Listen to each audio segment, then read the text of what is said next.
નમસ્કાર, સ્વાગત છે તમારું ડીબી હેલ્થ હબમાં। આજની આપણી બધાની લાઈફસ્ટાઈલ એટલી બધી બિઝી થઈ ગઈ છે, એટલું બધું વર્કલોડ હોય છે અને એમાં પણ ઓફિસમાં મોટા ભાગના લોકોને લેપટોપ પર, કોમ્પ્યુટર પર અથવા તો મોબાઈલ પર કામ કરવાનું હોય છે।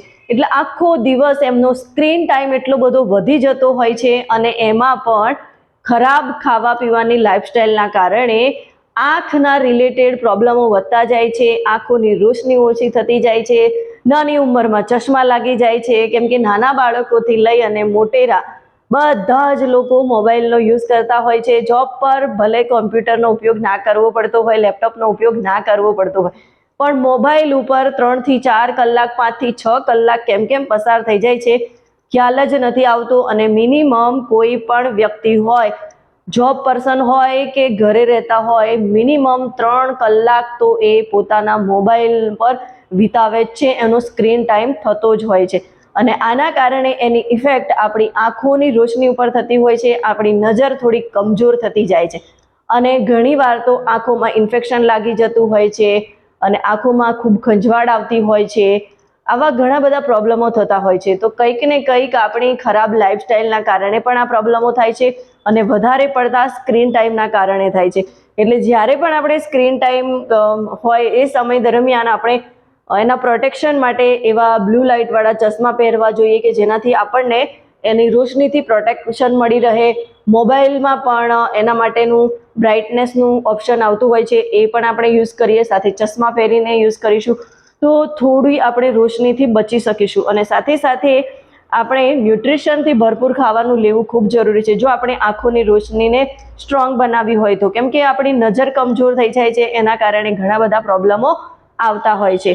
તો આંખોની રોશની વધારવા માટે, એને સ્ટ્રોંગ બનાવવા માટે આપણે કેવા ફૂડ શામિલ કરવા જોઈએ એના વિશે જ હું વાત કરવાની છું। તો વિડીયોને એન્ડ સુધી જરૂરથી જોજો અને એવા લોકોને જરૂર શેર કરો કે જેમને આંખ રિલેટેડ ઇસ્યુ ઊભા થતા હોય છે। તો સૌથી પહેલાં આપણે આપણી લાઈફસ્ટાઈલને ચેન્જ કરવી જોઈએ, ઓઇલી ફાસ્ટ ફૂડ એવી બધી વસ્તુથી દૂર રહેવું જોઈએ, પણ ન્યુટ્રિશનથી ભરપૂર ખોરાક આપણે લેવો જોઈએ અને એમાં પણ આપણે આપણા રોજિંદા જીવનમાં ગાજરને સામેલ કરવા જોઈએ, કેમ કે ગાજરની અંદર બીટા કેરોટીન રહેલું છે અને એન્ટીઓક્સિડન્ટ તત્વો રહેલા છે જે આપણી આંખોની રોશનીને વધારવા માટે, આંખોને જે ન્યુટ્રિશનની જરૂર હોય છે એ વસ્તુ આપણને એમાંથી મળી રહેતી હોય છે। તો ગાજરને ખરેખર આપણે યુઝ કરવા જોઈએ। સાથે સાથે આપણે આપણી લાઈફસ્ટાઈલમાં એક બદલાવ એ કરવો જોઈએ કે પાલકની સબ્જીને એડ કરવી જોઈએ, કેમ કે પાલકની સબ્જીની અંદર બીજા બધા વિટામિન્સ, મિનરલ તો છે જ, સાથે સાથે એમાં જેક્સિથન નામનું એક તત્વ રહેલું છે જે આંખો માટે ખૂબ જ ફાયદાકારક છે। એટલે આંખોની રોશની વધારવા માટે ગ્રીન વેજીટેબલ અને એમાં પણ પાલકનો આપણે ઉપયોગ કરીશું તો આંખોને આપણે વધારે સારી બનાવી શકીશું। સાથે સાથે બ્રોકોલીને યુઝ કરવી જોઈએ। બ્રોકોલીની અંદર વિટામિન સી, વિટામિન ઈ અને સાથે સાથે એન્ટીઓક્સિડન્ટ ભરપૂર માત્રામાં જ રહેલું છે જે આંખો માટે ખૂબ જ ફાયદો કરે છે। તો આને લેવાનું પણ આપણે ના ભૂલવું જોઈએ। સાથે સાથે સંતરા તો બધાને ખૂબ જ ભાવતા હોય છે અને સંતરાની અંદર વિટામિન સીનો સોર્સ ખૂબ જ સારો હોય છે અને આંખો માટે પણ વિટામિન સી ખૂબ જ જરૂરી છે, એટલા માટે આપણે સંતરાને પણ સામેલ કરવા જોઈએ। અને સ્ટ્રોબેરી નાના બાળકોને તો ખૂબ ભાવતી હોય છે, તો સ્ટ્રોબેરીનો પણ આપણે ઉપયોગ કરવો જોઈએ। સ્ટ્રોબેરીની અંદર વિટામિન સી ભરપૂર પ્રમાણમાં હોય છે, સાથે સાથે એન્ટીઓક્સિડન્ટ હોય છે અને સ્ટ્રોબેરી આપણી આંખોની જે નસો છે, તમે આપણી આંખોનું જો થોડું એનું જો તમે કદાચ નાનપણમાં ભણ્યા પણ હશો, આંખો વિશે આખું પ્રયોગ આવતો તો આંખોની આકૃતિ દોરી અને આપણે એના વિશે સમજતા હતા। તો એ આંખોની અંદર જે નસો છે, બ્લડ લઈ જવા લાવવા માટે એનો બ્લડ ફ્લો સારો કરવો હોય તો સ્ટ્રોબેરીનો યુઝ કરીશું, કેમ કે એમાં વિટામિન સી, એન્ટીઓક્સિડન્ટ ભરપૂર પ્રમાણમાં હોય છે। એ આપણી આંખોની નસોની જે બ્લડ ફ્લો છે એને સારી કરવા માટે ખૂબ જ ફાયદાકારક છે।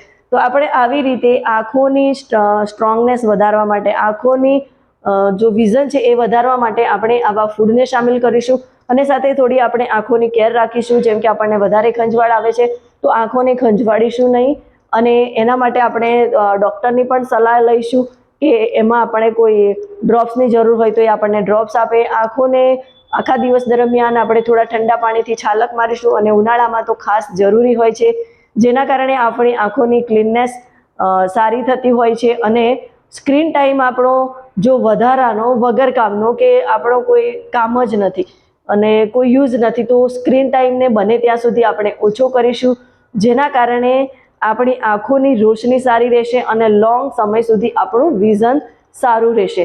તો આ જે છે એ વસ્તુ આપણા આંખોને સ્ટ્રોંગ બનાવવા માટેની હતી. અને એ સિવાય અત્યારની લાઈફસ્ટાઈલ એટલી બધી બિઝી થઈ ગઈ છે કે હેલ્થ માટેના બધી વસ્તુઓ લાવવાની એને ખાવાની પણ આપણને ઘણીવાર ટાઈમ નથી હોતો. તો એના માટે બેસ્ટ ઓપ્શન એ છે કે આપણે એવા ફૂડ સપ્લિમેન્ટ એડ કરીએ કે જે ફૂડ સપ્લિમેન્ટ સ્પેશિયલી આંખો પર ઇફેક્ટ કરતા.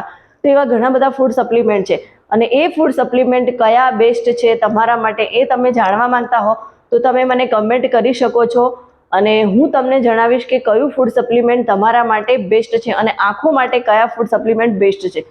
એના વિશેની ડિસ્કશન માટે તમે ઓફિસલી મારો કોન્ટેક્ટ કરી શકો છો અથવા તો મારી સાથે 1-to-1 કોલ બુક કરી શકો છો. હું તમને જણાવીશ કે કયા ફૂડ સપ્લિમેન્ટ તમારા માટે બેસ્ટ છે.